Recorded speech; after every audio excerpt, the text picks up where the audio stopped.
Hi there. Good afternoon, good morning, good evening to everyone joining. Thanks for joining this webinar on the first vital signs report into migrant worker deaths in the Gulf. My name is Nick McGee and I'm the co-director of Fair Square Projects, one of the organisations leading the research on this issue in partnership with other organisations in South Asia. I'll just give you a little bit of background to this report. I guess in 2014, there was a lot of controversy over some reports about migrant worker deaths in Qatar. At the time, I was a researcher at Human Rights Watch, and I remember thinking that the debate around the issue wasn't particularly helpful, focused on how many workers were dying, but didn't really dig into the issue of how those workers were dying, didn't really dig into the issue of whether negligence was a problem. The issue didn't seem to be getting much coverage outside of Qatar, which was obviously in the news because of the hosting of the World Cup. And it didn't seem to be on the policy agenda of origin states. So I guess this project is an attempt to tackle all of those issues, really to get to grips with how many workers are dying and why they're dying, to look at the causes or the potential causes, and to try and encourage origin states to use their collective leverage to push for policy changes in the Gulf states, which obviously have the prime responsibility to protect the health and the lives of migrant workers. It's being done in partnership with organisations in Pakistan, in India, in Bangladesh, in Nepal, and the Philippines, some of whom are represented on the panel today, I'm very pleased to say, and who'll be talking later. And the attempt is to produce detailed research on the topic and to engage not only policymakers, I think, but audiences on this issue, which we think is of critical importance, and where we think we can make a real difference and actually prevent more needless deaths of young men and women. And this webinar is a summary of our first report.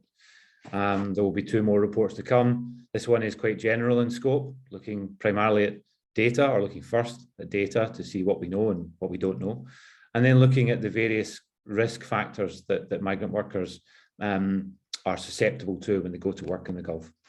I think next year we'll probably be hoping that our partners will be doing this presentation role. But given the long history, I think that me and my co-director James have working on this issue, we're going to take a lead on the initial presentation here. If you have any questions for us, please just stick them in the chat box, and we'll endeavour to answer them. James will lead off with a presentation on data, what we know and what we don't know. I'll then do a brief presentation on the risk factors for migrant workers. Then we're going to have a brief Q&A with our panelists, asking them about some country or thematic issues that they're expert on, and then we'll open up to the floor. So I think I'm going to hand over to you now, James, and I assume that means I have to go to the next slide. Thanks, Nick. Oh. Your slide's working? Oh, yeah. Next one. Thank you. Yeah, thanks everyone. And thanks, Nick, for the introduction. And yeah, as Nick mentioned, I'm going to speak a bit to the data in what the data we managed to sort of pull together for the Vital Signs first report. We took the view for this report, we wanted to just do a kind of overall survey of what data is available for, around the deaths of migrant workers from the 5 origin states, which are a feature of this project, which is Bangladesh, Nepal, India, Pakistan, and the Philippines, in the 6 Gulf Cooperation Council countries. So we looked at data sets that were available in all 11 of those countries. Generally speaking, we looked at what was already available and out there, although in a couple of occasions in the origin states, we sort of did make specific requests for new information. So I'm going to speak a little bit about what comes out of that data, what the picture is, and what we can sort of tell from it. It's pretty, I guess overall, what I wanted to sort of highlight is, it is fairly patchy and inconsistent, but what it tells us should be of some significant concern for many reasons. So the sources of data we considered In the sort of top three on this list here are all really are origin states. So we looked at a range of different kind of data sources. You know, the first thing is that Nepal, I think, is quite a good example, does do some proactive reporting on the deaths of migrant workers overseas. In its migration report produced by MOLES, it actually, you know, proactively publishes some data. So we looked at what's in there in those kinds of reports. But Nepal is a bit of a standout in that regard. Then you have a kind of more of a reactive sharing of information, which we've seen in India, in the Philippines, where either members of the public or parliamentarians have kind of put the government on the spot and said, what is the situation with workers dying abroad? And so we looked at what the responses to those requests have been. And in fact, our partner CMA submitted one in the Philippines for just that purpose. And then we looked at sort of other agencies, or, you know, the range of agencies that hold some kind of data, and in some cases have provided that publicly around the, you know, around the death of migrant workers. So, you know, embassies overseas, embassies in the Gulf states, obviously are you know, involved in repatriation and registration of deaths of nationals overseas. Insurance providers, you know, who provide compensation payments for families of deceased workers, and then of course airports, you know, which will be, you know, have data about how many you know, repatriations of nationals coming back into the country there are each year. So we managed to find some data, and I think, you know, those Pakistan, Bangladesh, India, and Nepal, all we were able to find some data in all of those cases. And then in the, you know, destination states, it's a little bit different. It's a bit more consistent in some ways. Each of the Gulf states in different ways publishes some kind of information annually, with the exception of Saudi Arabia. Each of the Gulf states publishes some data around the deaths of nationals and non-nationals each year in a sort of vital statistics bulletin. Kuwait and Qatar are at the kind of this end of the spectrum. They share more. Saudi Arabia shares almost nothing. All we could find was a single figure for total deaths for 1 year, I think 2018. We may have missed something, but that's all we can find at the moment. The big limitation, even on the countries that do share more, like Kuwait is probably the best example, but the big limitation is there is no distinction between categories of non-nationals. So we have no idea about which countries of origin workers are from who die. The destination states don't provide that. So going on to kind of what this data looks like, what we find from it. Nick, do you want to move on to the next slide? So Pakistan's an example of where we really have very limited information. You know, you can see this is it. This is what we know, and I think we don't know where the workers died. So this is not even limited. These figures are not even limited to the Gulf region, although we know that the vast majority of Pakistanis living, you know, who are living overseas as migrant workers are in the Gulf states. But these will also include workers from other countries as well. We don't know what they died of, and we don't know who they were. This is not a total figure even, because it's only, this is not from the responsible government agency, this is from an insurance fund. So it will of course exclude, you know, people where there was no insurance claim involved. So it's a very, very limited data set, and really it's a murky picture in terms of what we see in Pakistan. Can we move on to the next slide? So it's a slightly better picture in Nepal. As I mentioned, the Nepali government does some proactive reporting. So here we can see, you know, where, first of all, we can see where workers died, and we can also see some information about their causes of death. So that is obviously, compared to Pakistan, that's quite a big step forward. But I think when you take a step back, you know, still, what does this really tell us? I think the first thing to say is we don't know who died of these various causes. So we don't know anything about the workers in question. We don't have data that breaks these figures down into gender, for example. It doesn't tell us what job people were doing. It doesn't tell us how old they were. It doesn't tell us when during the year they died. So this really is quite limited. It also it also sort of something, but what we do get is some pretty significant concerns. And I think the one thing I would highlight here is that more than 50% of these deaths can be attributed to a combination of cardiac arrest, natural causes, and then other causes, which is 8%.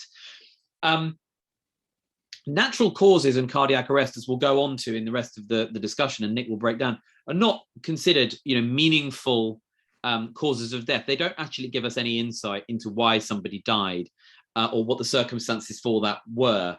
And that's a significant worry. It's also very notable and potentially concerning that the proportion of deaths in Saudi Arabia for natural causes is extremely high compared to Qatar, where almost a similar sort of proportion is attributable to cardiac arrest, suggesting that these categories are not being applied in any kind of consistent way, and raising a lot of questions about the validity of this data that we have.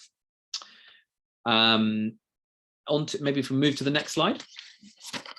I wanted to look now, this is some data regarding Indian workers in Bahrain and Kuwait. Now this data set is actually better. This data was published by Indian embassies in Bahrain and Kuwait, and covers sort of broadly similar kind of time period.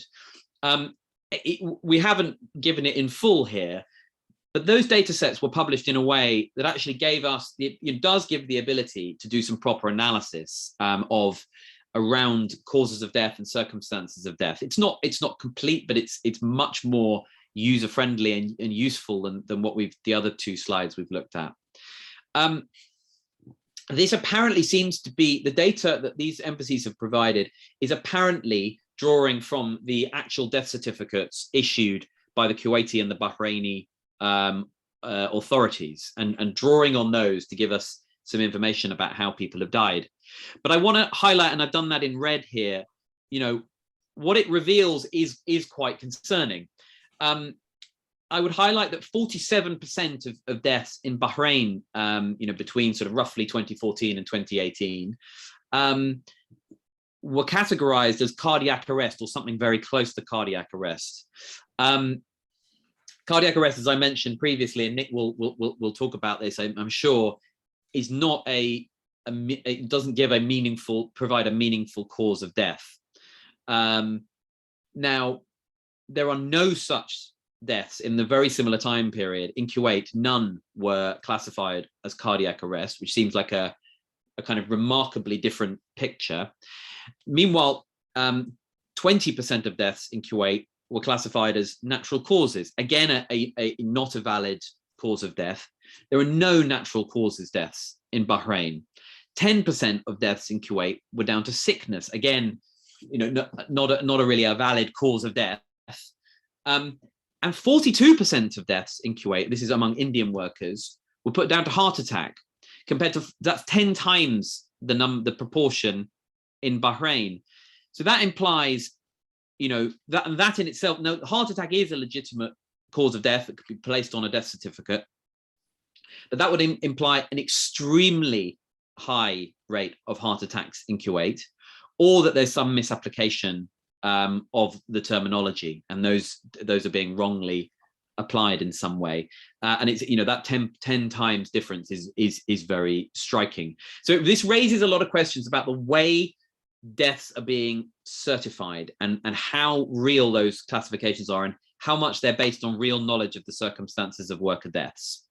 I mean, if we can move to the next slide, I was going to briefly compare what we see in that data from the origin state with what we see in the destination state. And what you can see here is in Bahrain, where we saw 47% of Indian deaths were apparently the death certificate was saying cardiac arrest. Now, if we look at all non-Bahraini nationals who died in a roughly similar period, 43% of men, their deaths were put down to 43% of all deaths, and 53% of 53% of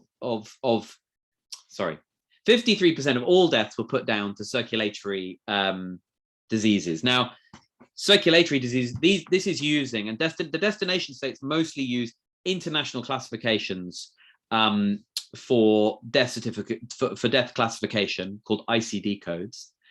I think what's interesting here is that is a valid classification, circulatory system. But as we've just seen from the previous slide, it may be that actually when you look at these death certificates, what they say is natural causes or cardiac arrest, which is not a meaningful cause. And so it raises questions about the way in which death certificates, which give non-valid causes of death, are then being converted into what look like legitimate and real classifications under the international system.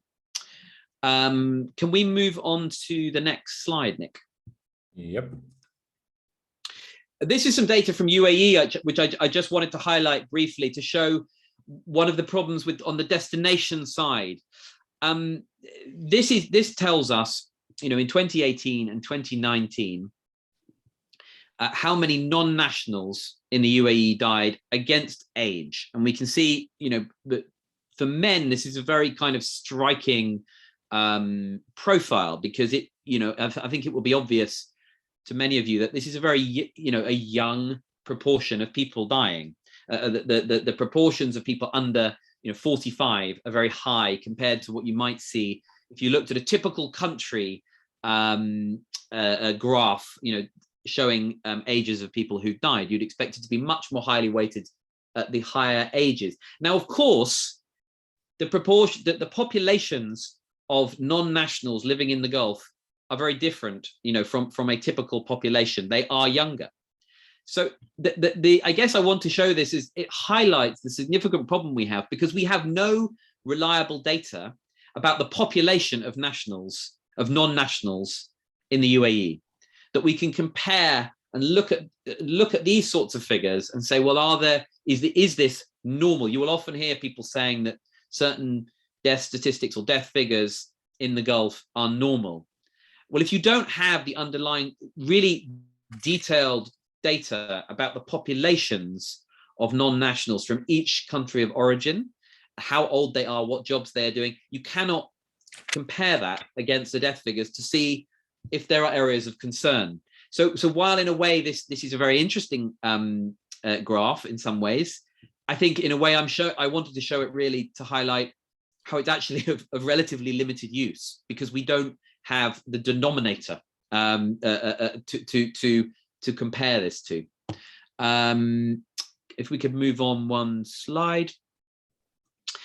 And this is an example of where, where a very blunt denominator that we have, it can be quite useful. So in Oman, which actually produces, the data from Oman is not particularly good.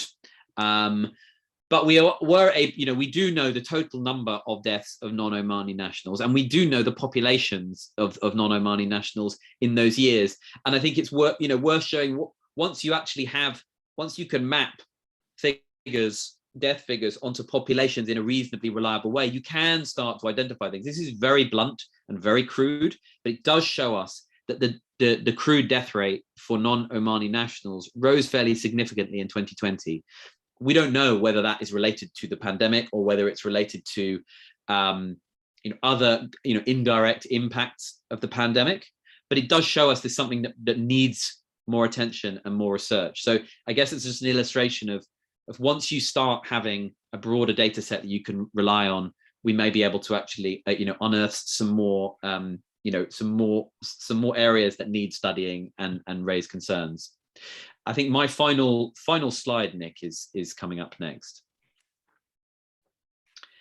Yeah, so just in summary then, and Nick will go on to this, onto what the data shows. But the first thing to say is the numbers are very high. Large numbers of workers die every year from these 5 origin states only in the Gulf. At the very least, 10,000 people a year are dying from those countries in the Gulf states. But we have this very poor data. There are huge numbers of gaps. There are major inconsistencies. So it makes capturing the true picture really difficult. And even if we had really good data, we would still have these big questions about the way in which deaths are being certified and whether those are meaningful.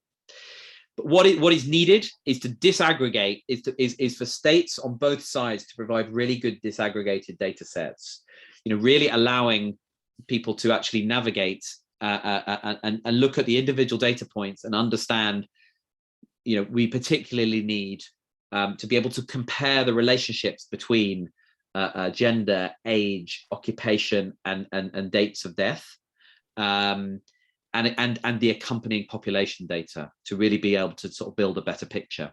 But what we do know is that it does look like a very large proportion of deaths are being certified without a meaningful cause of death. Over to you, Nick. Thanks, James. Yeah, it's as you probably saw, it's one of the things we did in this report is there are a lot of graphs, we really did get into the data. And I guess when I first did a study on this back in 2017, it was purely a data report, really. And of course, what you miss when you do that is you miss that human element. And because behind each of these figures and behind all of these graphs, there are these terrible stories, these stories of sort of tragedy and helplessness. And I think this quote really highlights that very tragically and quite beautifully. It was the mother of a 22-year-old Pakistani who died in Saudi Arabia. I think this case was a workplace accident. He was electrocuted. But you see in that comment, in this quote, the impact on the family, both emotionally and financially. And that's something we tried to bring through quite heavily. And I think it's just worth flagging right at the off that each of these figures has a story like this behind it. When the partner organizations went out to interview families, I think, it's always more difficult than you expect. And one of the things they all found was they came back and said the families don't know anything. We couldn't collect any information. They didn't know anything about how their loved one died, or they didn't know enough. This case was actually different in that regard. To which we said, well, that is the finding. The fact that these families don't know how their loved one dies is incredibly important, and that's something we have to talk about, and that's the issue we have to resolve, because they deserve, at the very least, answers as to how their how their mother or father or brother or sister or son or daughter have died. I want to talk a little bit about numbers versus rates, because this is something we often get asked. We often get asked then, how many workers have died in this country, or how many workers have died in that country. It's not a particularly useful question, even though debates around numbers can be very contentious and can drive a lot of attention. They can actually be quite unhelpful when you lead with just big numbers without context. At the same time, I think it is important to recognize that 10,000 migrant workers dying every year in the Gulf is, on the face of it, a very large number and is troubling, and we need to get to the bottom of it. Bear in mind also that this figure doesn't include the, I think, 3 to 4 million African workers who are in the Gulf. It doesn't talk about Ghana or Uganda or Kenya. Those workers are not included under this study. I guess that's something we will look to include, but bear in mind that the likely figure is much higher, and should be shocking, I think, with the previous caveat about numbers-driven reporting being slightly problematic. But the big issue is how many deaths occurred to negligence, or how many deaths occurred to the instances of disease that aren't present in migrant workers' origin countries. Those are the things we need to be looking at. Again, the data doesn't tell us that, for reasons we'll get on to in a second. But what we can say with some certainty is that more than 1 in 2 deaths are not explained. So more than 50% of deaths are not explained. Now, that is a huge problem. If you speak to epidemiologists, public health specialists, people whose job is to look into and identify how people are dying, they'll tell you that in a well-run health service, approximately 1% of deaths should run unexplained. In the Gulf, it's 50 times higher than that. Now, it is also higher for nationals, but it's significantly more higher for migrant workers. So I think when people start talking about numbers of people dying, I think the key point to make to those people, and the key point we're trying to make in this report, is the true problem right now is not necessarily how many are dying, but how many of the deaths are unexplained. Now, why are all these deaths unexplained? Well, I think there is a fairly simple answer to that. The quote here is from David Bailey, who is a member of the WHO working group on death investigations. He's from the UK, and he outlines the process quite clearly. Certifying doctors have to gather information. You speak to witnesses who saw the death. You look at medical history. You conduct an external examination of the body. If you don't know how someone died after all that, then you refer the death to further investigatory authorities who may conduct an autopsy. So that's how you identify cause of death. And as we say, in 99% of cases, it's possible to identify a proper cause of death. But in the Gulf, that's not happening. The deaths aren't being investigated by apparently by the physicians coming in. Autopsies and postmortems are not being conducted. Often that's because of religious objections to invasive autopsies. But the technology in autopsies has moved forward quite significantly in recent years. You now have non-invasive autopsies using CAT scans, biopsies, and you can also have something called a verbal autopsy, which is essentially just interviewing people who were with the deceased in the time before their death. So that's one of the key problems here. None of this stuff is happening, and that's why you have such a massive rate of unexplained deaths. The consequence for families is twofold. Well, one, you don't get that answer. You get the body back in a coffin with a cause of death that doesn't tell you anything. It will say cardiac arrest. It will say acute respiratory failure, or it could say something like natural causes.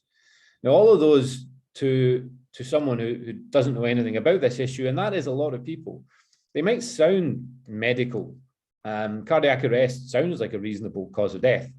It isn't. It simply means your heart stopped. Acute respiratory failure simply means you stopped breathing. Natural causes doesn't mean anything at all, really. And that's what families are getting. No answers at all. And secondly, on a financial level, because you don't know how the person died, there's no investigation into whether negligence was a factor in the death, and therefore no compensation for the families. Bearing in mind that these are some of the poorest people in some of the poorest countries in the world who have perhaps sold land, taken out a loan in order to send one breadwinner to the Gulf to earn money. Now the person is then returned, no compensation, and a massive debt for them to pay off. So this lack of investigations has a tremendously negative impact on families, both emotionally and financially. So then how are workers dying? Well, we can't say for sure, but what we did in the course of this report was we tried to look at all the risks that are there, and we considered these almost as like cumulative risk factors, i.e. all of these are impacting on all of the other ones. So you've got heat, for example. We know that heat is a huge risk. We know that it's very badly mitigated and has serious consequences for health and causes death. Pollution, one of the main drivers of mortality globally. We know that that's an issue in the Gulf. It's been documented to some extent. Overwork is a factor that affects migrant workers across the Gulf. Whether it's domestic workers or construction workers. Domestic workers in particular working incredibly long hours with very negative impacts on their health. Construction workers doing incredibly long hours in that heat and pollution. Living conditions. Much of the outrage around migrant worker conditions focuses on the slum-like conditions in which many of them are housed. And I use the term slum-like with reference to the UN definition of slum housing, which in many cases is applicable to how migrant workers are housed in the Gulf. That can have a tremendous impact on people's health. Workplace accidents. We know that workers simply do not get the occupational safety and health protection that is required, particularly in labour-intensive and dangerous sectors like construction, where workers are performing incredibly difficult tasks, again, in great heat, which require significant levels of protection that often is absent. You then have physical, psychological, and sexual abuse. I think those terms particularly applicable to the region's domestic workers who are acutely vulnerable to those abuses given the circumstances in which they live. They work in their employer's home, and often they can't leave their employer's home. Nutrition is a big factor. I think we're sometimes hesitant to talk about that because when you speak to officials in origin countries, as I did so quite recently, they were keen to stress that nutrition was the area where migrant workers weren't taking care of themselves. A sort of subtle attempt to shift the blame for this situation onto workers themselves, and a lack of education and a lack of knowledge as to how to cook for themselves and to do so in a way that would protect their health. But it is a factor, of course, and should not be ignored.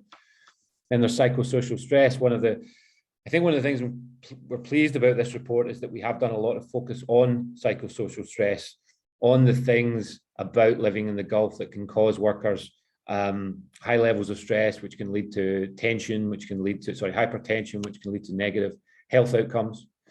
Hypertension is the next one there. I'm going to talk about that in a second in a bit more detail. Suicides. Again, James didn't go into the data that we have on suicides here, but it is, on the face of it, quite troubling. There is an alarming rate of suicides among migrant workers, and that tends to go up when there are workers are being sent home. For example, I recall in the first Dubai financial crisis, for example, the rate of suicides in India among migrant workers, I think, went up twofold. The concerns about debt and such can lead workers just to decide that it's better to take their own lives. And then the last two are two of the diseases that we see in the Gulf. CKD is chronic kidney disease.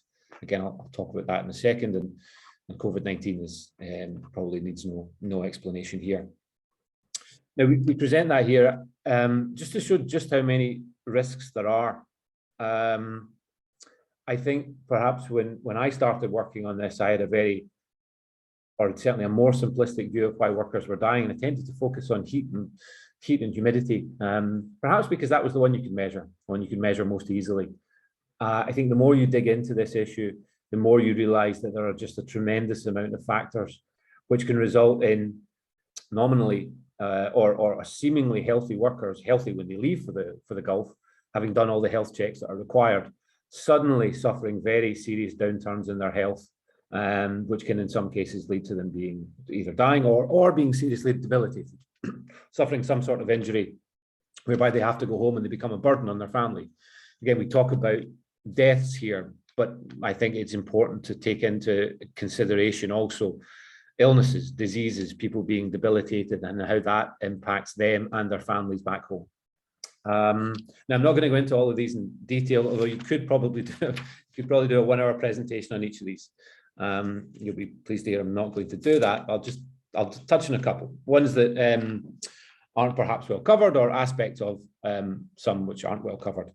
On heat, this quote is from a book by Natasha Iskander, who's an NYU academic who spent several years on construction sites in the Gulf, and is probably, outside of actual construction workers, I say, knows more about it than anyone. And it's just an incredibly powerful quote, I think, which speaks to the impact of heat on workers' bodies. It's not a scientific quote. We could have included graphs here, which show the massive gap between the protection that is required for workers and the protection that is on offer to workers. But I think this quote actually is in some senses far more powerful and compelling than any graph. But to talk to the gap between risk and protection, none of the Gulf states have, unfortunately, adequate laws in place. Qatar offers more protection, both in terms of the length of the summertime bans that are in place there. So there is more protection there. They have put in place a new law, which has positive aspects to it. Notably, I think the fact that they require regular medical checks for workers. So that will be helpful. But unfortunately, even it doesn't conform to the scientifically accepted way of protecting workers from heat, which is to ensure that they have regular breaks according to the exertional nature of the work being performed and the heat to which they are exposed. I think you draw a fairly troubling conclusion from that. Construction is a big sector in the Gulf. It's a very lucrative sector. And I think, unfortunately, the people in charge don't want to face the reality that work in that sector will have to be curtailed to some extent, or people will continue to suffer needless heat-related injuries or heat-related deaths. Then the next slide is pollution. A lot of the best research on this issue generally, I think, is coming out of Kuwait, and this report relies heavily on a lot of the excellent work being done by researchers there. Air pollution is one of the major drivers of mortality globally, and so it's fascinating to see this report coming out in 2019, which looked at air quality and the impact of dust storms in particular. And you see there in that quote how migrant workers, who are, of course, far more exposed to these risks, are suffering as a result. I think this is one of the many issues where we definitely need more research, more data, but the combination of heat, humidity, and pollution turns, I think, the outdoor experience of work into, akin to working in a sort of toxic, polluted sauna for many workers, and the health outcomes are obviously negative. The next issue I wanted to quickly talk about is chronic kidney disease. Again, we don't go into a huge amount of detail in the report on this, and that's largely to do with the fact that there isn't all that much research done on how chronic kidney disease affects the Gulf's migrant workers. Chronic kidney disease tends to affect people in their 50s and their 60s.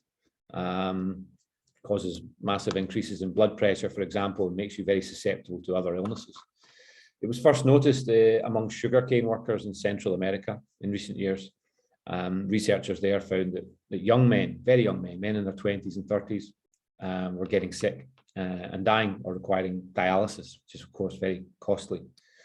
When I was in Nepal in, I think, 2017, I went to dialysis centres around the Kathmandu Valley, and it was notable how many of the people there were young men who had just returned from the Gulf or from Malaysia. And of course, the financial burden of dialysis falls on the origin state, not on the Gulf states. So it was interesting to see this report from 2019, which found an increased incidence of chronic kidney disease among Nepali workers. The report said it wasn't possible to identify the cause, but long working hours and access to timely medical care may be contributing factors.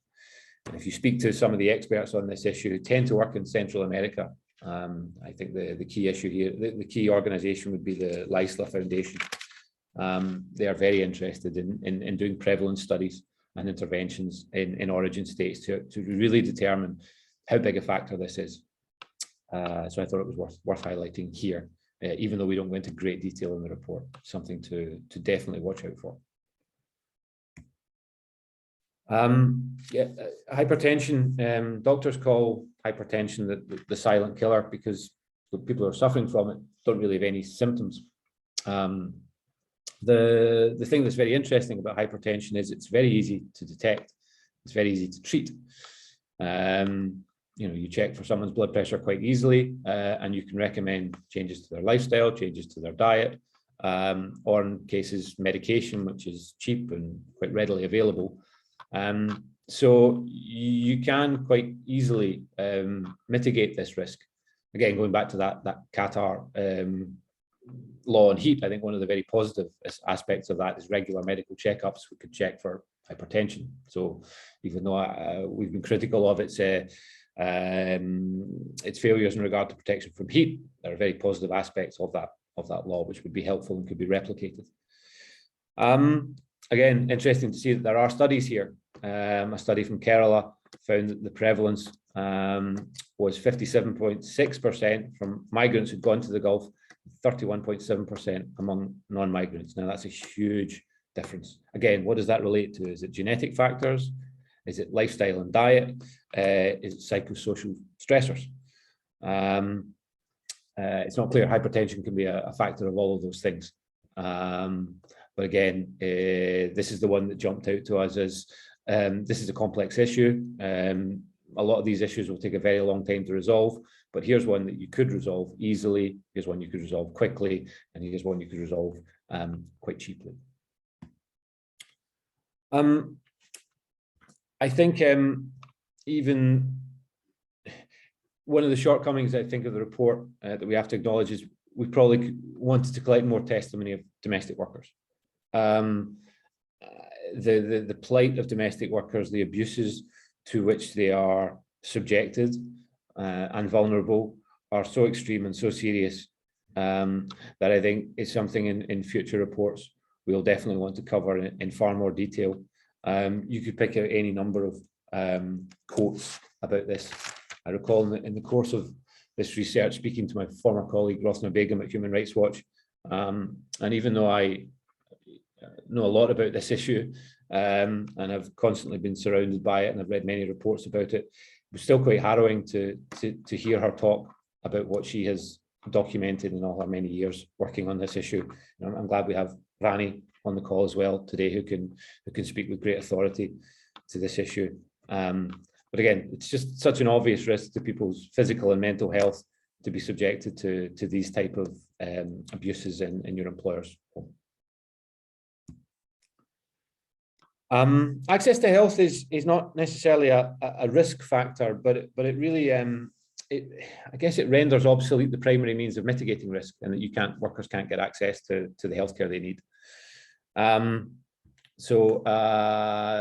This quote sort of adequately or very accurately outlines the risks to workers when they can't get access to health, or the reasons why they can't get access to health. I recall taking an Indian worker to a clinic in the Gulf one time, and it was almost impossible to get him seen by the private clinic. It was almost impossible to get him out of the labour camp because his supervisor didn't want him to leave and he didn't have a health card, and then getting him into the private clinic was a huge problem. So it's a huge issue, and I think it's one we'll probably look to address in more detail in future reports. I'm going to quickly move on to the Q&A session. So I'm glad we've got Vani and Nazmul and Roshani and Sophia here from the following organizations. So I'm quickly going to ask a question of Vani first. Vani, as I just addressed, the issue of domestic workers isn't covered in great detail. Could you outline, based on your experience, the specific ways in which domestic workers are vulnerable to negative health outcomes in the Gulf?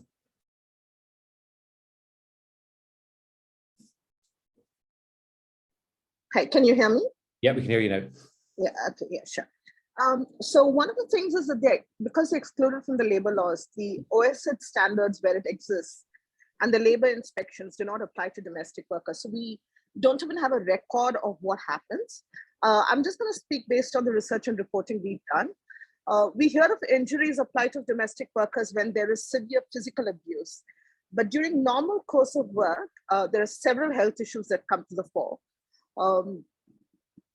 The severe deterioration in both short and long term of physical and mental health, orthopedic issues due to overwork, but also providing services that they're not trained for, like nursing services, elderly care. You recruit someone without those skills, and they're doing some very, very heavy lifting. So this has an impact on their health. Chemical burns due to cleaning without protective gear, cooking, and they don't get immediate first aid. We saw this really escalating during the pandemic, where people were cleaning more and then they were not given proper gear. Lack of proper nutrition, which Nick already spoke about. In terms of women migrant domestic workers, they're usually in the ages of 20, 30, 40. Critical period for preventive health care, requiring preventive, reproductive, and special sexual health services, which they do not get, either because they don't have access or because of cultural practices. Menstrual hygiene requires investment, money. They do not have access to that because they can't just go out and buy what they need. They depend on the employer. So we find a lot of issues arising due to that. Also being isolated and trapped 24/7 in the households, even during their free hours, their communication being restricted, their mobility being restricted. This does create severe mental health issues. We've seen this with returning migrants. Speaking to them, it takes them a long time to get out of that. And then access to healthcare, be it for first aid or preventive, is usually through the employers, which means that the employer needs to take time out of their schedule, which they rarely do. Self-medication becomes a big issue then. And in certain countries like Qatar, even if you have a health card, these are cashless centers. And domestic workers don't have bank cards, which means they depend on others in order to access the services, even if they haven't have a health card. So financial exclusion has an impact on their healthcare as well. I'm going to stop here because I know we are running short of time. Thanks, Fanny. That was a lovely, well, a distressing summary, but a very precise one.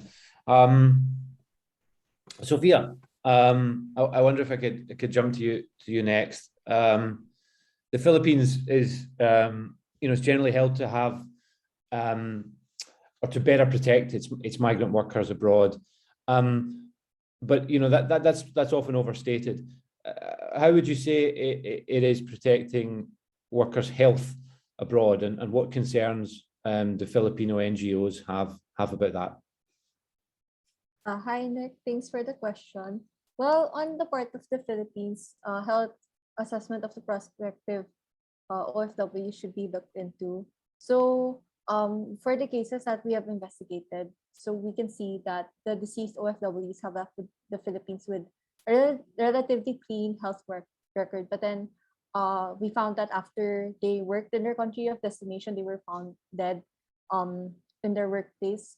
So the issue of OFW's health condition worsening after working in Gulf states, this have thus pushed Gulf states, especially Saudi Arabia, to implement the Gulf Approved Medical Centers Association. So that means that OFWs who want to work abroad would have to now go to clinics accredited only by GAMCA. That's the abbreviated term for this. But then the problem with this is that it goes directly against the Migrant Workers and Overseas Act of 1995, where it prohibits that the monopolization of the health assessments, where migrant workers can get tested and so that they can pass and go on to work in their destination state. So this also prevents them from going to Department of Health accredited clinics. So in summary, the migrant workers can only get accredited by clinics that are accredited by the Gulf states versus Philippine government. But then there's also, I believe, issues that are also present on the side of Gulf states. So for instance, the various stressors, as Nick has mentioned earlier, can attribute to their untimely death. So there was a case that we investigated. The cause of his death was recorded as unknown, but then based on our interview with the kin of the deceased, he mentioned that his father was exposed to long work hours under the sun. He also had little hours of sleep. So these stressors may have contributed to that. There are also issues of access to health, as Nick has mentioned. So this can be also on part of the employer. So there are cases where, for instance, for domestic workers, even though it's stipulated in the contract where employers need to provide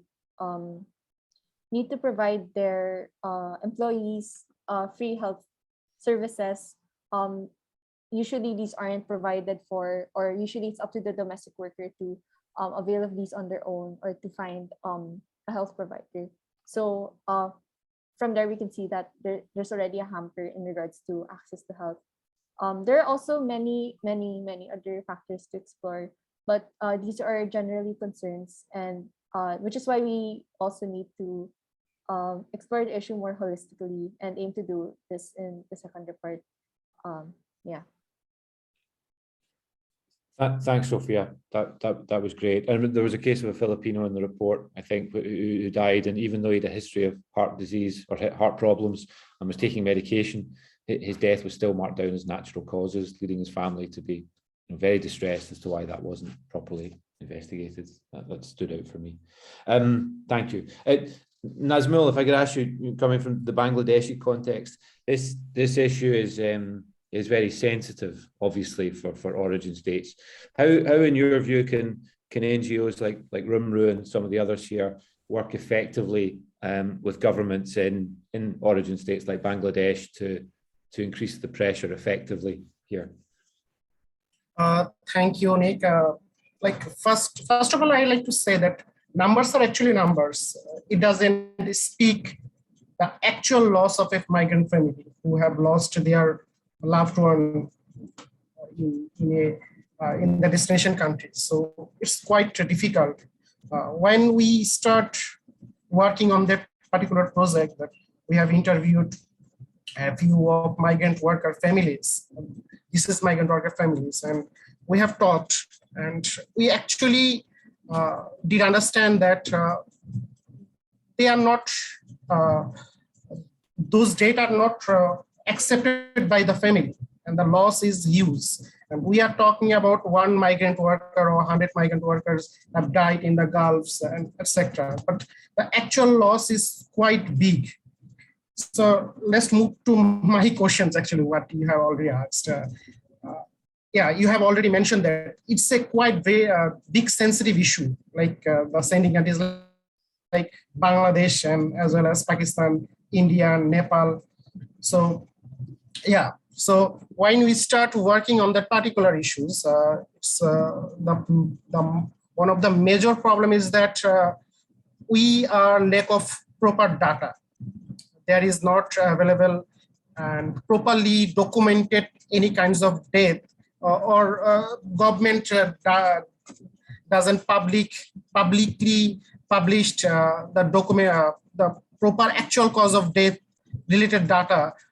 So it's very quite difficult to get the data from that public sources. However, but we could able to manage some data, but whenever you talk about the death, and it's 1 or 2 way, it's go against the government. So definitely there are huge movement by the authority and ask you or pressurize you in different ways. So it's really quite difficult for NGOs like Ramro and other NGOs in Bangladesh. Now I'm going to the actual the future way. How can we work with the government to save the nationals, Bangladeshi migrants who are in the Gulfs? So we can start with the first of all, we have to show that we have to document the deaths of migrant workers with a reasonable cost. And for your kind information, that in Bangladesh we did have data of dead migrants, but those only who have whose dead bodies are come to Bangladesh. And a lot of migrants are buried in the Gulf states due to the religion issues. Like we are Muslims, so those countries are very holy ground for Muslims.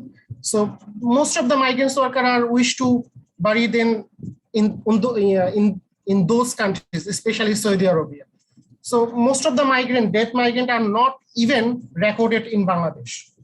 So these are the biggest issue. So we can start working with the government effectively to convince them to raise their voice in the regional forums like Abu Dhabi Dialogue, Colombo Process, and many other international forums like UN or etc., GCM, so that we collectively means the other sending countries collectively can pressurize the destination countries so that they can provide actual support or actual proper working condition to the migrant workers, as well as proper access to the healthcare system. So this is the way that Ramru and other NGOs in Bangladesh can work with the government. And moreover, Bangladesh is not doing very good initiative to provide the compensation to the migrant worker, death migrant worker. So it's very active, but we have to ensure, we have to pressurize the government to ensure the mandatory health and life insurance to the migrant worker before they depart for the destinations. So that's all. Super. Thank you. Thanks, Nazmul. That's very thorough. Last but not least, Roshani from Lapsoj in Nepal. I guess Nepal's got a lot of coverage on this issue, Roshani, partly due to the excellent work done by your organisation. What do you think we could expect of ascending governments like Nepal's? And a key question, what impact do you think it would have if origin states were more effective at working collectively and making demands collectively of the Gulf states? Thank you, Nick. As a country who holds the human resource that go to the Gulf and work for them, I think if we collectively work as a state of origin, I think there can have a considerable impact. So one of the approach Nepal uses as a government is to shut corridors whenever there is a problem in particular corridor. We just shut down the corridor and say we will not be sending people anymore. But then as individual countries, if we take that approach, I think there will be a problem, and there is a risk of particular countries being boycotted from the destination countries, especially for countries like Nepal, who is highly driven by, we have a highly remittance-driven economy. So I think it will be very difficult for us to do it individually. But when we do it collectively, because we have that, we hold the human resource as the country of origins, I think there is a strong avenue for us to work on that. But having said that, I also think that it's very important for the country of origins to come together and have that approach, a particular area stands in to understand what they really want, instead of saying that we want you to protect migrant workers' rights in the destination countries.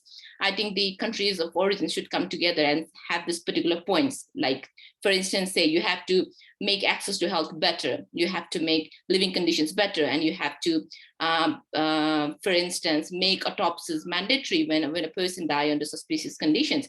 So I think if the countries of origins come together collectively and have this understanding on what they really want, having particular specific ideas, specific demands, I think it will be, I think it will have a very considerable impact.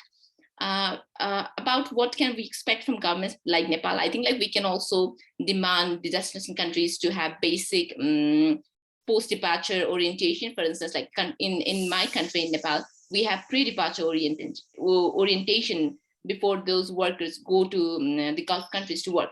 So we think that if the countries, the destination countries, have this post-departure orientation, tell these people what the basic laws you have to follow when you walk in public, when you are doing something in the public, and what the basic traffic rules are.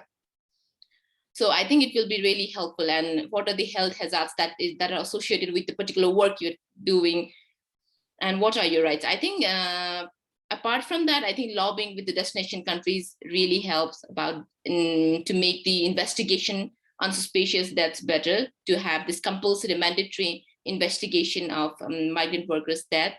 And apart from that, with regard to compensation and insurance, we believe that if we, as sending countries, we should really strongly lobby, and we can actually lobby to have this round-the-clock insurance policies, because as of now, these companies only have working hours insurance policy, and if a worker goes back to their living condition, their living quarters, and die there, it's not covered by the insurance. So at the end of the day, the workers can die in their living quarters, and they are not entitled to any compensation because of the insurance policies. So I think these are the things that we can do, but most importantly, and I reiterate, that the sending countries will have to come to a consensus what they want, and if they do it collectively, the strength of collective bargaining in this is very strong, given that the largest number of migrant workers that work in the Gulf countries is very, very high. So they have to agree to what we can demand. Demands are legitimate. Thank you, Nick. That will be all from my side.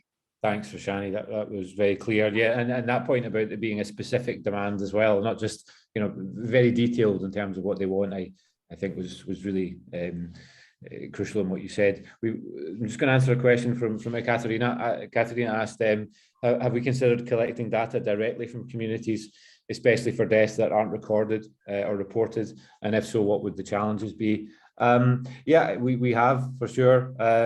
I think being able to go in and collect data like that would be incredibly useful. I think the challenges depend on whether you're doing that in the Gulf or whether you're doing that in the origin states.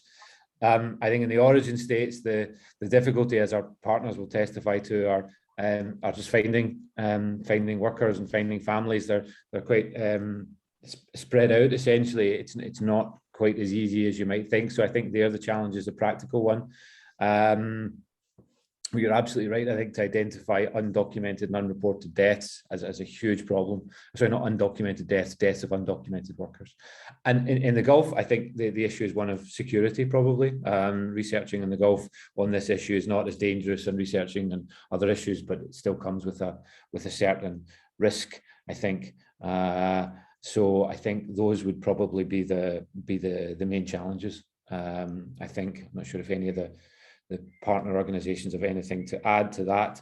And then I am slightly aware we're just at time. And so this is the final slide. Sorry, we packed a lot in. We haven't covered nearly as much as is in the report or nearly as much as this issue requires, but this is a snapshot of it. If you want to read more about the report, read the report in full, you can go to vitalsignsproject.org. And I would also like to give a shout out to the video that we had made to accompany this report. It's called The Invisibles.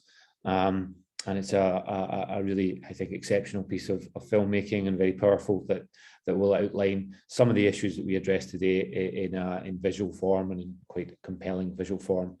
So I think, having gone 1 minute over, that takes us to the end of the webinar. So thank you all for attending. Thank you in particular to the panelists for providing their time. And we'll see you after the next report, I guess. Okay, thank you. Good afternoon.